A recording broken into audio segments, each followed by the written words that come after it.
right. Hello, everyone, and welcome to another live interview. I'm here with Ava Pitkul. Did I say your last name right? Pitkul? Pitkul, yeah, that's fine. Pitkul, thank you. Sexologist and sexual healer. I'm so excited to have her here on the channel. It's my first guest that is an expert in the field of sex and pleasure. So thank you, Ava, for being here and saying yes to being live on the show. Thank you so much. It's my pleasure. Yeah. So sex is such a huge topic. And we were just talking earlier, okay, so what are we going to focus on in these next 45 minutes? Because we could speak volumes, I'm sure, around this topic. But, most of my audience are women, and anywhere from, age of 20 up to 60, most in midlife.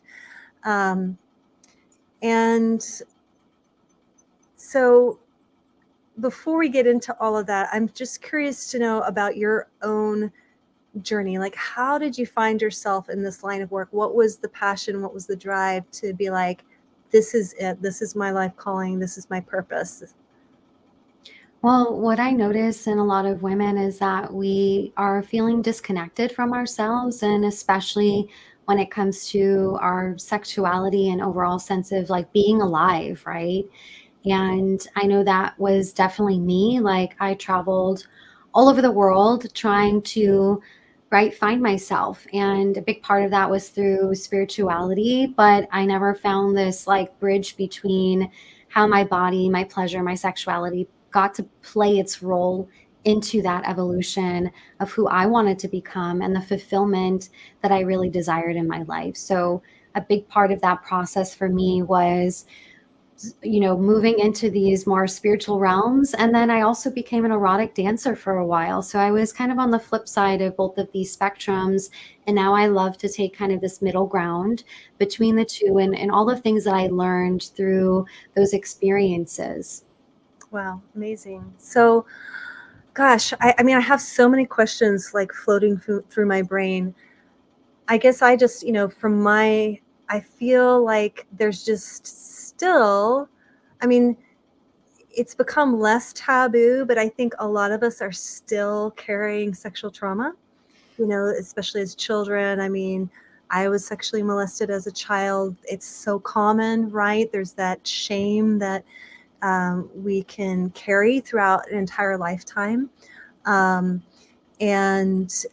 definitely can show up in different patterns when it comes to sexual relationship, whether it's giving our power away or being overly promiscuous or shutting down completely and not allowing pleasure, being terrified of sex. Like, there's all the different ways that trauma ends up manifesting, sexual trauma ends up manifesting. So we were talking a little bit earlier about how do you help women face those sexual traumas? Because I feel like sexual trauma is one of those, it impacts us, it impacts an individual at such a deep soul kind of core wound level, because it's such a deep part of ourselves. Our wombs are just so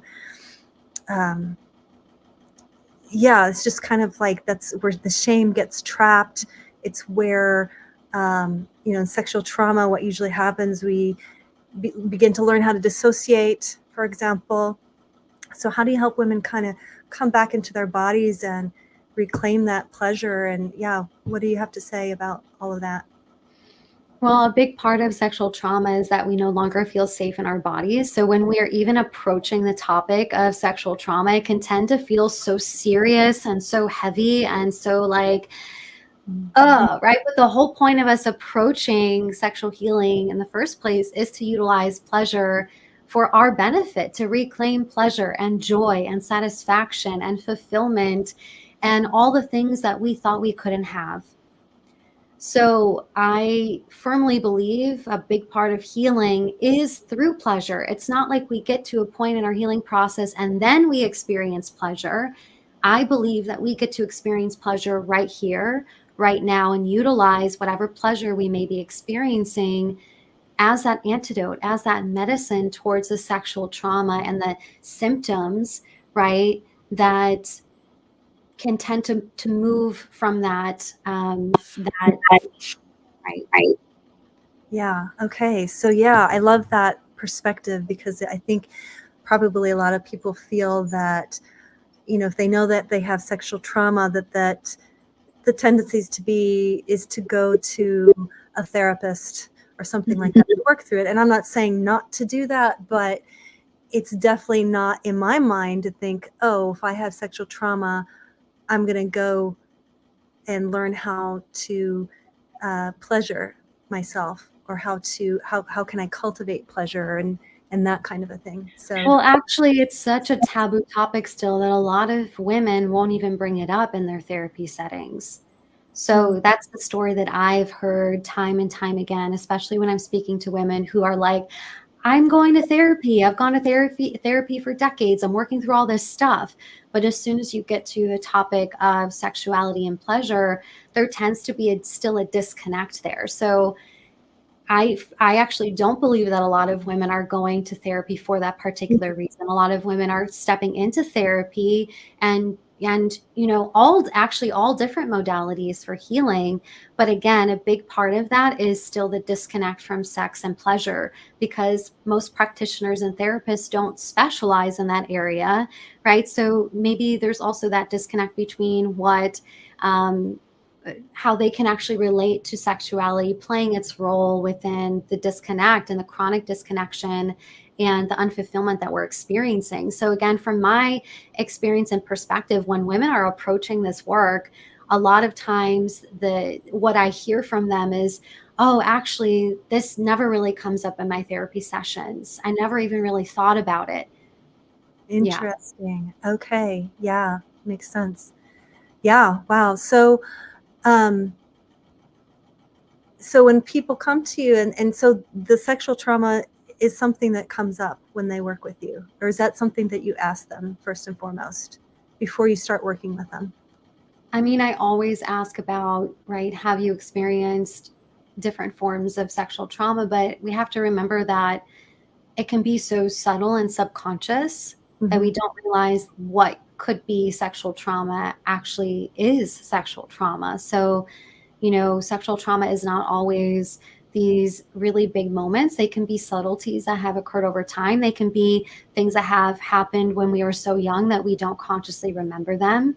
They can Mm-hmm. be ancestral sexual traumas. They can be generational sexual trauma that we are now carrying.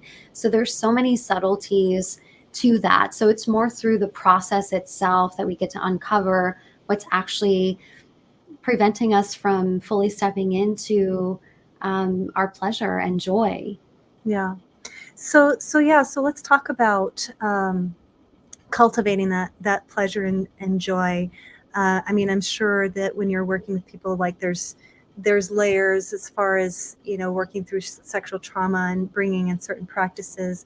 I think the other issue that many women bring up, and I think it's a cultural thing, that when as women age, we're often told that it's normal to lose your libido, and it just seems that a lot of women are happy to just have it sit on the shelf, you know, and not really incorporate it as a part of their life. It's kind of just like, well, I have no libido and that's it. I'm fine without it. Um, so, what do you have to say about that? Well, number one, libido is not something that we just turn off and on. I think that in society, we're taught that libido looks this one certain way. We have to be turned on in order to have sex or in order to want sex. And that's not always the case. Libido doesn't necessarily work like that for a lot of women. We have to be actually engaged in some level of sexual stimulation sometimes in order to feel the turn on and then want and desire to have sex. So when we're getting older, and especially when our hormones are like fluctuating so much, we can tend to just put that on, hey, I'm moving into menopause, or hey, it's my hormones, or hey, this is just what happens as I age. And I think that a lot of that is societal conditioning of telling women they need to settle. This is how it is, and you'll just have to deal with it. And I firmly believe that that is simply not the case. I've witnessed women moving into menopause. I've witnessed women after giving birth, married for, a decade, and they're able to cultivate their sexual energy at their own pace once again, so that they're actually enjoying sex, wanting sex, and they're taking time to cultivate pleasure on a regular basis outside of just the bedroom, outside of just sex, right? Pleasure is so much more than that. Yeah. So what does that look like to you when if it's beyond just the sexual act or sexual intimacy? What does pleasure look like? So we have 4 forms of pleasure. One of them is obviously sexual pleasure. We have sensual pleasures. So sensual pleasure can be things like physical touch that is non-sexual. Sensual pleasure can be walking barefoot in the grass and just feeling that experience, feeling the groundedness, feeling the sensation through the bottoms of the feet, right? Feeling sun on your skin. Those are all sensual pleasures. We have emotional pleasure. So emotional pleasure can be talking to a friend and having a really enriching conversation. It can be watching a Netflix documentary that really just sparks something within you. You know those shows that you watch sometime, you're like, like you feel it in your heart, right? You feel it in your body. Those are forms of emotional enrichment. And then we also have spiritual pleasure as well, which is probably the number one pleasure that most of us don't really think of. Spiritual pleasure is this part of us that makes us feel so divinely connected, not only to ourselves, but something that is greater than us, but also within us, right? And it's this level of expansion we can't always put words to, but we know it exists. And most of us are actually reaching for more spiritual pleasure than actually sexual pleasure sometimes, without us really realizing it. It's that depth of connection and intimacy that is actually the act of spiritual pleasure, the experience of sexual pleasure itself, or spiritual pleasure. It's a Yeah. pleasure. I've never actually heard those two words put together. So the first time. Spiritual pleasure. I've never, that's beautiful. I love that. So interesting. Um, so yeah, so it's so you guide women, and not only just cultivating sexual pleasure, but also these other realms of pleasure that are available to us as human beings, and that it's sounds like there has to be, a balance where you're kind of tapping into all four areas in order to feel more whole and balanced and alive, because really that's what 1000%. you're saying to what you're speaking to is it's not, you're not just talking about sex for sex's sake. It's like it's all about feeling that aliveness, feeling connected to life and all of its sensations and the feelings and the vitality, right? Yeah, 1000%. Yes. Yeah. Um, so what are so let's talk about uh, self pleasure, because I feel like that's something that isn't talked about. It's not talked about, even in some of my like closest of women's circles. Like women don't really talk about self pleasure. I feel like it's something that's in the closet. Um, it's not. It's often shamed, and I'm just curious to know what what a self pleasure practice looks like. What do you teach women, and why So would they want to cultivate that? Yeah, sorry. so many reasons. This is actually why my mission statement is healing the planet one female orgasm at a time, Yeah. is because when we utilize self pleasure for healing and enrichment and for balancing ourselves, we change the world. We get to change actually how we feel about ourselves, right? And then that goes on to create these beautiful ripple effects into our relationships, into the world around us, right? So I believe that the female orgasm is this force in our world that we need more of. And so self-pleasure is a part of that. Self-pleasure is a necessary aspect of cultivating our inner pleasure and vitality within ourselves, even when we're in a relationship. I can't tell you how much I've transformed my own relationship over the past several years by adding in my own self-pleasure practice. That a lot of women have some resistance towards that, right? It's like, oh, I'm in a relationship, my sexual pleasure comes from my partner, comes from my lover, right? And that's a beautiful thing, but we also need to cultivate that through self-pleasure as well. And there's so many reasons why. Number one is to become multi-orgasmic, to explore all the different forms of orgasm that women can experience, which is over 15 different forms, of orgasm, right? Yeah. So oftentimes when we're not prioritizing self-pleasure, we're just going with the flow. Like we just go into sexual experiences doing the same thing, right? We just go through for one particular form of stimulation, and then it's like it's over before it even began. But self-pleasure allows us to actually not make orgasm the goal, but make pleasure and sensation and awareness the goal, right? So Yeah. this is a practice that I teach women, and it's called orgasmic awareness. And the goal is not orgasm. The goal is to be able to just unravel the full arousal process, noticing what emotions arise, noticing the subtleties, noticing when we disconnect, right? A lot of us will disconnect and disassociate during sex and sexual stimulation without even realizing it.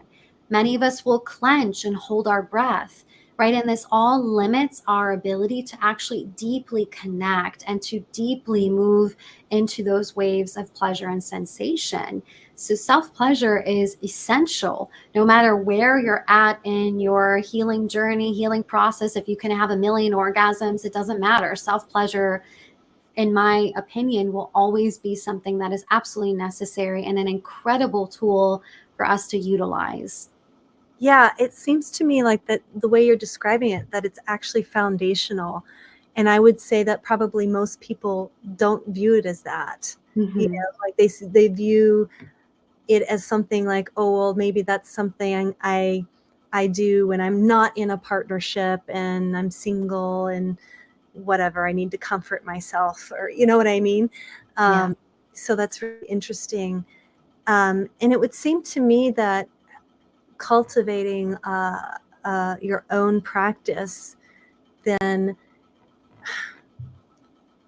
that it's extremely empowering, so that when you are actually present with your partner, it's almost like there's more of you that's present and available, and you have and correct me if I'm wrong, but you have a more awareness around your own desires, and maybe more actively participating rather than just being passive. I feel like, of course, you know, there's just generations and generations of, well, for one, for women not having pleasure. I'll never forget having a conversation with a woman in her 40s where she was like, I've never had an orgasm. You know, it's not, I don't think it's uncommon. And not only that, but that we're taught um, uh, to be so passive, that it's the man that is always supposed to be directing and guiding and sort of, I don't know, uh, calling Being the the shots. source of our pleasure. When our partners are not the source of our pleasure, we are the source of our pleasure. And then that pleasure is amplified inside of our relationships and inside of our sexual experiences with another human being. So that is such a huge radical shift for women, is like seeing that, oh my gosh, pleasure is actually my responsibility. Right. It's not Pleasure. amazing. It's kind of like, it goes back to, again, I just love that you said that, because even in spirituality, it's like everything's on the inside. everything, you're seeking God. Well, God's within, and it sounds like you're saying the same thing with when it comes to pleasure. It's like you are the source of pleasure. It's not something that's outside of you that you have to get or wait for somebody to give to you, right? Right. Yeah. I mean, we can follow the tips, tricks, and tools from, a fancy magazine, and right, do all the correct things and have the best vibrators and the best toys and the lube and all Mhm. the things, and still not feel fulfilled in our sexual experiences, because it is an inner job. And I do believe that when we make it that inner job, that it is the quickest way to God, actually, that sex and pleasure is the quickest way to our godlike self, to our infinite nature, and to the aspects of us that can deeply connect right here, right now, rather Yeah. than, again, something that we have to wait for and strive towards. And we only get it, we only are worthy of it once we get to a certain point in our process, which is not true. Yeah.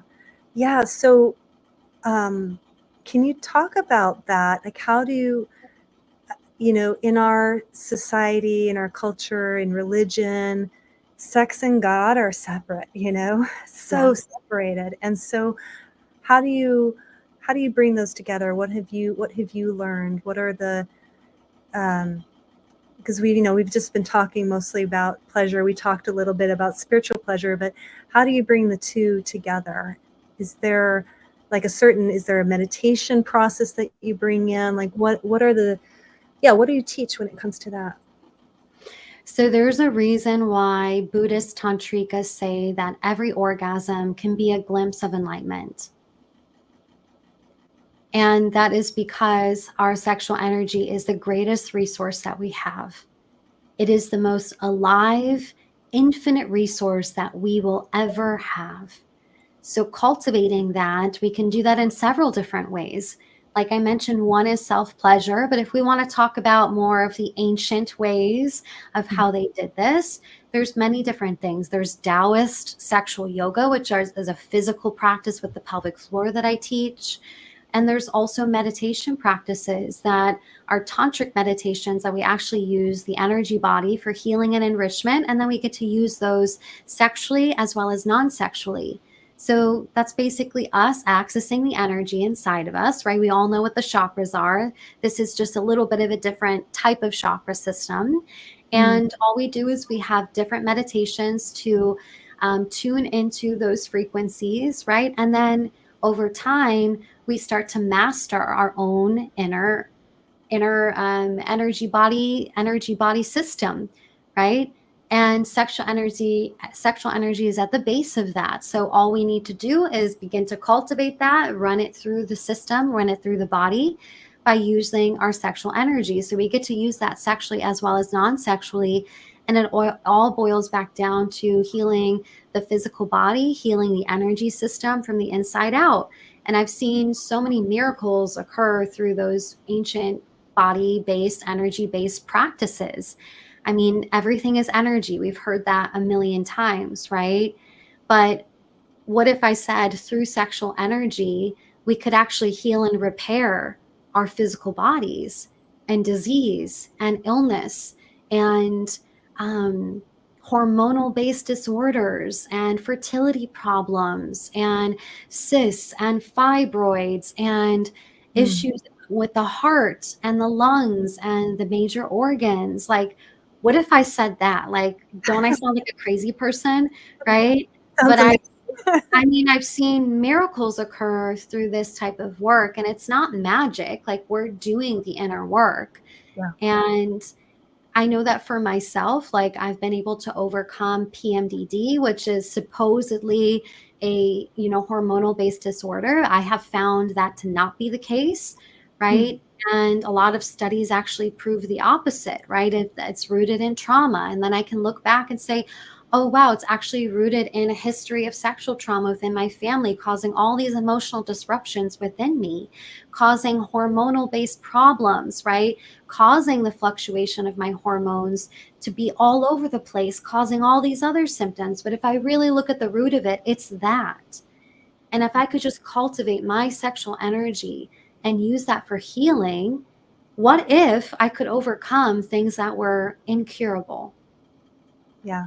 I've done that and I've seen that occur with my clients. So, I know the power of this work. It is truly incredible. It's amazing. So I have a couple of questions that have come up. So I feel like the word tantra is something that's been used rather loosely. Like, at least that's kind of what I see, like where people are abusing it in a way. I've had a friend who once told me that, she was involved with someone who knew tantric practices, and there was actually nothing. There was no penetration or whatever, but it was a tantric practice of breathing, and was able to either he was able to reach orgasm or whatever. I don't know exactly what, but after the experience, she felt very used. And it was, it sounded kind of far out there, but I feel like, and I don't know if we don't have to go there if you don't feel like it, but are there certain dangers or red flags for you when it comes to people who say they're practicing tantra and maybe they really aren't? Yeah. There's several questions I would ask a practitioner who practices Tantra, because a lot of people don't really practice Tantra, but they practice a form of neo-spirituality or neo-sacred sexuality, which is not rooted in any particular lineage. So without going too into detail, Tantra is always rooted in lineage, right? And so for me, my practice is rooted in Tibetan Tantric Buddhism. And I went through a 2.5-year program.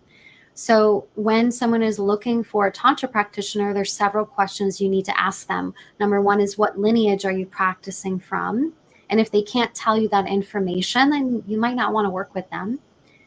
The second one is, how long was your training? So I don't know about you, but I personally would not want to work with someone who's only had a month-long training and now they're working with someone's sexuality, right? So, just asking those questions, using your discernment is really important, right? This isn't coming from a place of hierarchy or me, looking and judging and pointing the finger, but there's questions that we need to ask ourselves where it's not readily available to the public. And I think that this is a really important conversation. Another question that you can ask is, oh my goodness, my mind is going blank now. So one is, what lineage do you practice from? How long was your training? And also, if there's a question around nudity, right? So like, I've had a lot of women come back to me, and even friends tell me that, oh, they went to work with this one Tantra practitioner and they wanted them to take their clothes off right away. That is so highly inappropriate and a misconduct of ethics. So I think that asking a question on what ethics or protocols do you follow? What is your code of ethics, right? What's your code of conduct? If they don't have a code of ethics or a code of conduct, again, I don't think you want someone working with you in your sexuality and pleasure, right? They're very important things. So those are the 3 main questions that I would ask any Tantra practitioner. Yeah, so that's a really good question. So when someone comes to you and they want to work with you one-on-one, what could they expect? So the process that I cultivate is 3 steps. So we'll have usually 3 sessions a month, and one is around intimacy coaching, right? So this can be a wide range of things. This can be them learning an orgasmic awareness practice. That could be them learning a meditation. That could be, right, just processing what has been occurring over the last several weeks, right? And then a big part of my process is subconscious work. So I utilize a form of hypnosis called transformational therapy. And then the third half of our process is integration. So this is obviously going to look different for every individual. Everything that I do is very intuitive, but I never ask a client to get naked on the screen or in person. That I will never do.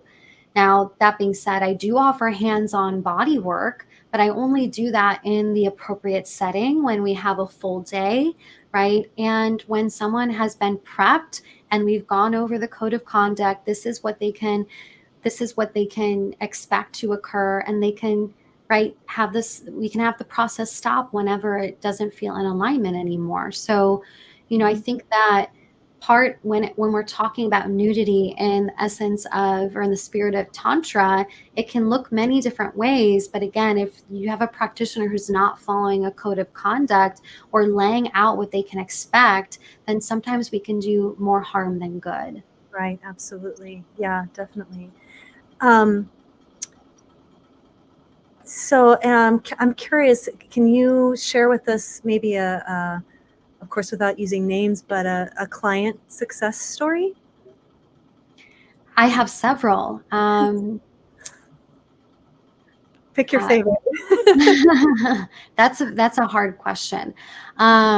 So I think that some of the most amazing clients that I have had the privilege of working with, one in particular had come to me and she said straight up, like, I'm not so sure what to expect from this. I'm a little bit hesitant. But you know what? Something that you had, I don't remember what I had written, but I had shared maybe some content that she had aligned with, and she decided to reach out to me. And it was through, I think we only really worked together for about a month. And she came back to me and said, hey, I want to write this. She wrote a very beautiful testimonial that you can look on my website. It's at the bottom of the page on my homepage.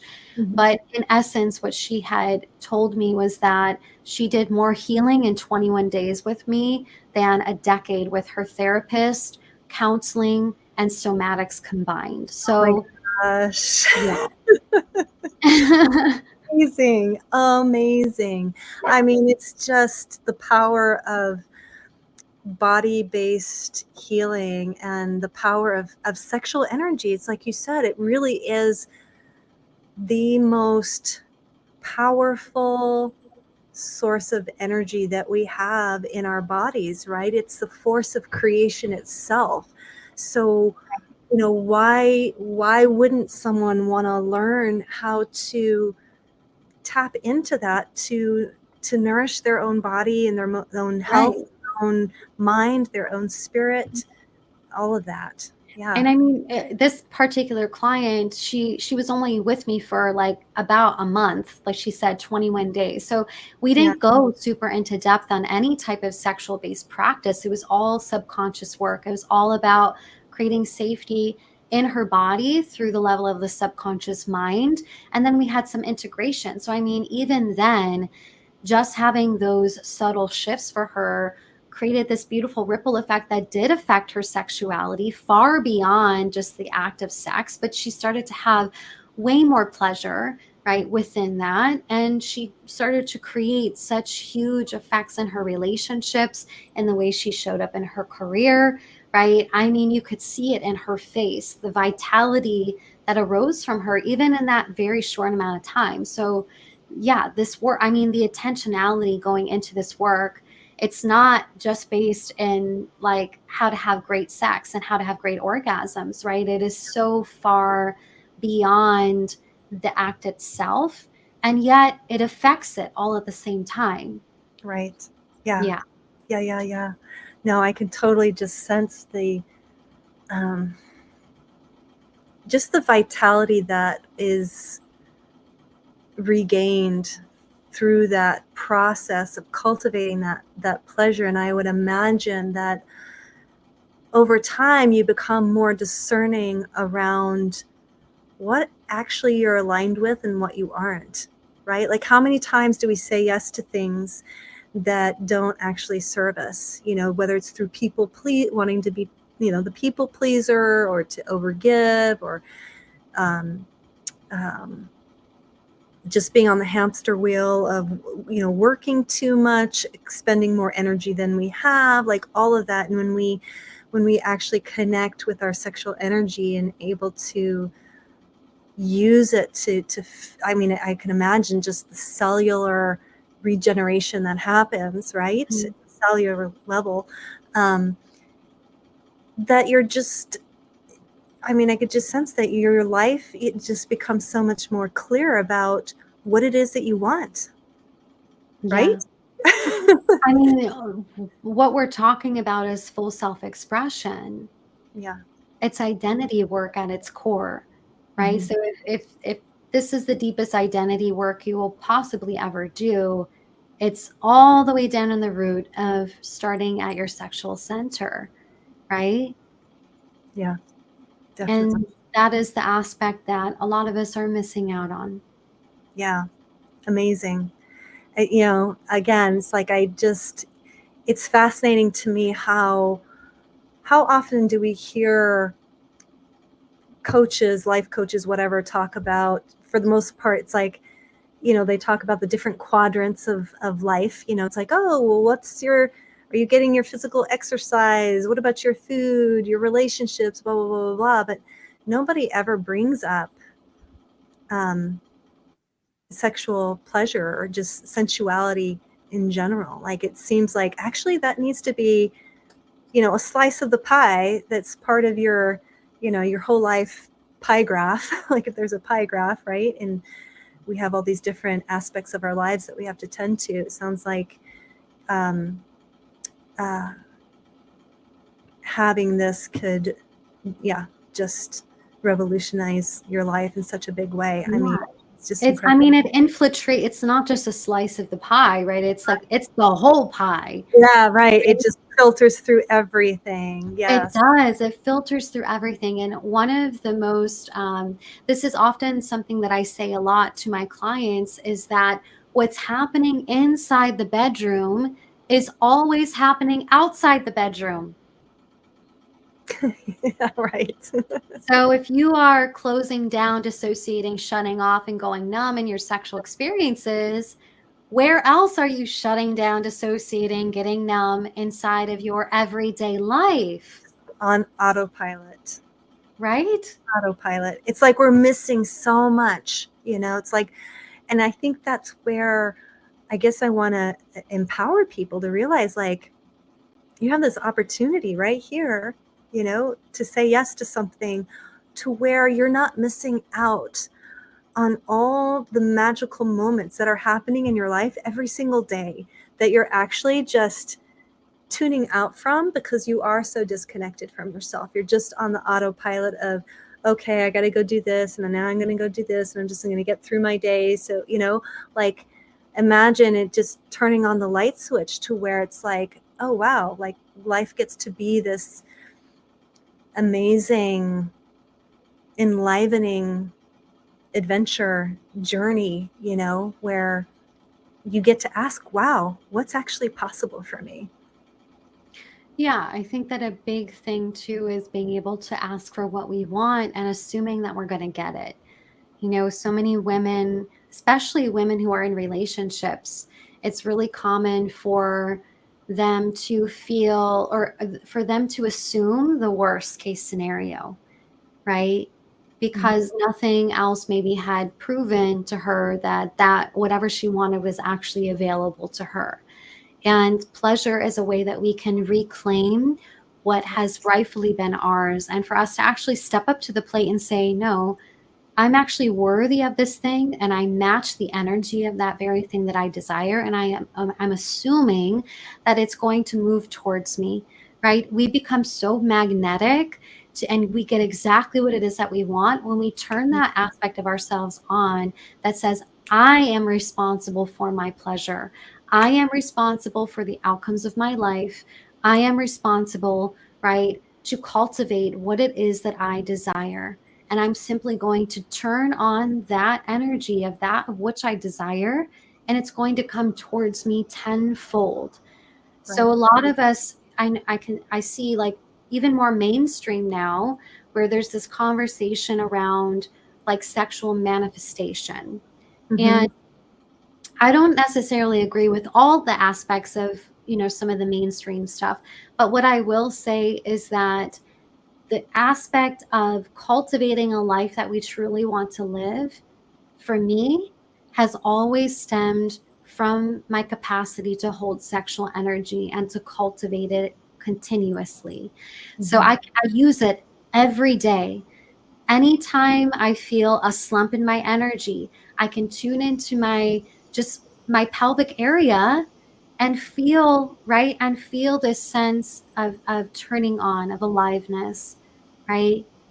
I don't even have to be moving my body. I can do that right now while I'm sitting here having conversation and actually move deeper into my body rather than just being in my head thinking about like, what is Tanya going to say next? Or like, I don't know what I'm going to say next. Like, no, I can actually tune into my sexual energy, my creative energy, and allow life to move through me, right? So that's what it's all about. Yeah. Thank you for saying that. That's beautiful. So before we close, you have a masterclass available for women. It's here at the bottom of the banner. It's on your website. Waiting for it to scroll. So diamondascension.org, G-Spot Masterclass. Can you talk a little bit about that?